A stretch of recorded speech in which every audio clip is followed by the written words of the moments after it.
In 2002, a coatmaker named Ginny Seals joined Henry Poole and Company on Savile Row. The tailoring house has been dressing men in bespoke suits since 1846. The average age in the workshop that year was around 55. She was one of 3 women in the building. There was, in her words, a drought of apprentices.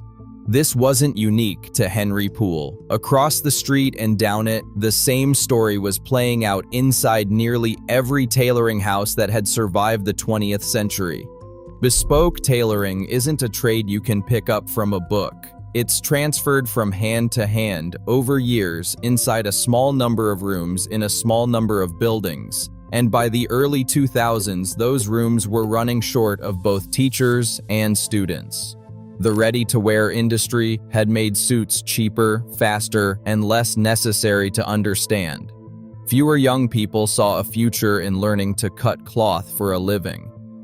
The tailors on Savile Row could see where this ended, so in 2007, 16 of them formed the Savile Row Bespoke Association and did something the trade had mostly resisted for 2 centuries. They agreed to teach. The apprenticeship scheme they built was not informal. It ran 3 years, linked to a college in East London with government funding attached, topped by a 4th year, culminating in a diploma awarded by a panel of master tailors. Membership in the association came with a condition attached. Every house had to employ at least 1 salaried apprentice, at all times, no exceptions. The association's official training partner, the London Academy of Bespoke, later added a pre-apprenticeship course to feed candidates into the scheme, and the tailors are now working on a level 5 qualification to sit above the original diploma. It was, in effect, a mandate that the knowledge in the room would keep moving outward, whether the market demanded it or not. The starting wage for an apprentice was modest, something in the range of £12,500 a year. What the scheme offered instead of money was proximity. You sat next to a person who had spent 30 years learning to shape a canvas, the floating chest piece at the heart of a hand-tailored suit, the structure that no fusing or machine pressing can fully replicate, and you watch their hands. You learned pattern cutting by standing over someone who already knew it, tracing the logic of a sleeve head or a trouser seat through repetition rather than instruction. Something else shifted alongside the age curve. For most of Savile Row's history, women working in the trade were confined to finishing roles, sewing buttonholes and pockets and the fine edge stitching nobody sees from the street. In April of 2016, Catherine Sargent became the first woman to open her own tailoring house on Savile Row. A few doors down at Dejan Skinner, the workshop now runs 4 apprentices with a 5th due to start in September, the most the house has had at one time, and the managing director notes that all 5 are women. Among the apprentices who've come through the wider scheme, the split now runs close to 55% women to 45% men. The Golden Shears competition, which honors the best of each year's tailoring students and marked its 50th anniversary in 2025, has become one of the few visible markers of how deep that new bench has grown. Andrew Ramroop, who bought the tailoring house Maurice Sedwell in 1988 and became the first black owner of a Savile Row business, built his own answer alongside the associations, founding the Savile Row Bespoke Academy in 2008 and receiving an OBE the same year for his work in training. The houses that signed up to the association's mandate included some of the street's most established names: Huntsman, whose house has been on the row since 1849, and Anderson and Shepherd, whose soft-shouldered house style influenced a generation of suit makers on both sides of the Atlantic. That those houses agreed to the apprenticeship condition wasn't incidental. It signaled to the rest of the trade that the scheme had institutional weight behind it, not just the enthusiasm of a few smaller firms. It took time to show results, the way anything built on apprenticeship takes time. But the numbers, when they came, were specific. A decade ago, the average age of a tailor working on Savile Row was 60 and rising. By the mid-2020s, that average had fallen to 40, and it was still falling. Retention of the trainees who came through the scheme sat between 85 and 90%, a figure closer to what you'd expect from a competitive graduate program than from 6 years bent over a workbench for entry-level pay.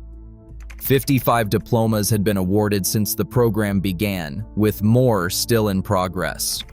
Simon Cundy, the managing director of Henry Poole, has a theory about part of what changed. Since the pandemic, he said, there's a different kind of demand out there, from people turning away from office jobs towards something stable, made with the hands. Learning a craft, in his words, is a safeguarding job because you only tend to get better as you get older. By September of 2025, he was describing something close to the opposite problem of the one Ginny Seals had walked into in 2002. In the past year and a half, he said, the houses had seen a surge in apprenticeship applications. Piles of CVS for jobs that paid barely above minimum wage to learn a trade most 20-year-olds had never been taught to want. 200 miles south and 1 sea away, a version of the same crisis was unfolding in Naples, and a version of the same answer had already been tried, decades earlier than anyone on Savile Row had attempted it. The man behind it was Ciro Paone, who founded Kiton in 1968 with just over 40 tailors working out of Arzano outside Naples. The house expanded to New York in 1986, then into China and Korea, and with every new market, the pool of Neapolitan tailors capable of hand-finishing a jacket at the level Paone required got smaller with every retirement it lost. His response, in 2000, was blunt in its logic if not its execution. If the world won't produce tailors, he said, we must strive to create them.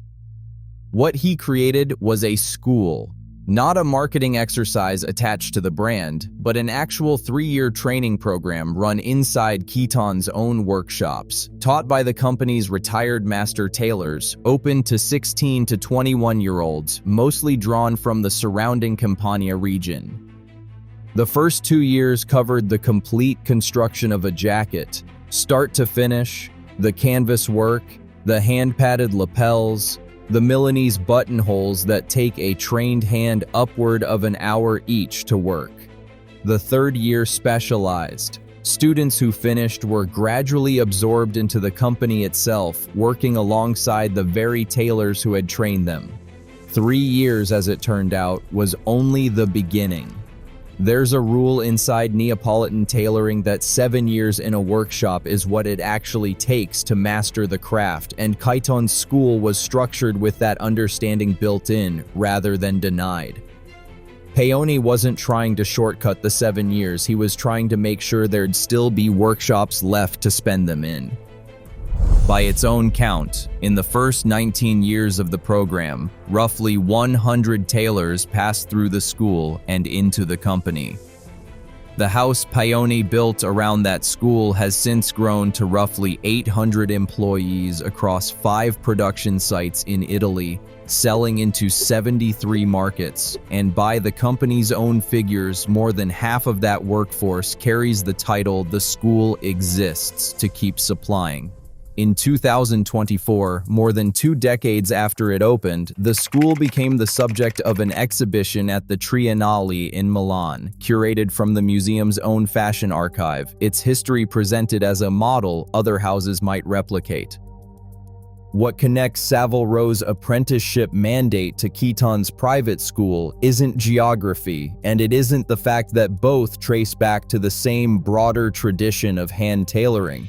It's the timing. Both interventions arrived while the workforce curve was still bending downward, not after it had already broken. Whether that meant a street full of houses agreeing that employing an apprentice was no longer optional, or one founder in Arzano deciding to build a school inside his own walls rather than hope one would appear somewhere else. The wider trade hasn't had the same turnaround. reporting on the broader Italian fashion manufacturing base in 2025, still describes a shortage of skilled artisans across the supply chain, with brand-run academies like Kiton's framed less as proof the problem is solved than as the strategy an industry now needs everywhere it hasn't yet been tried.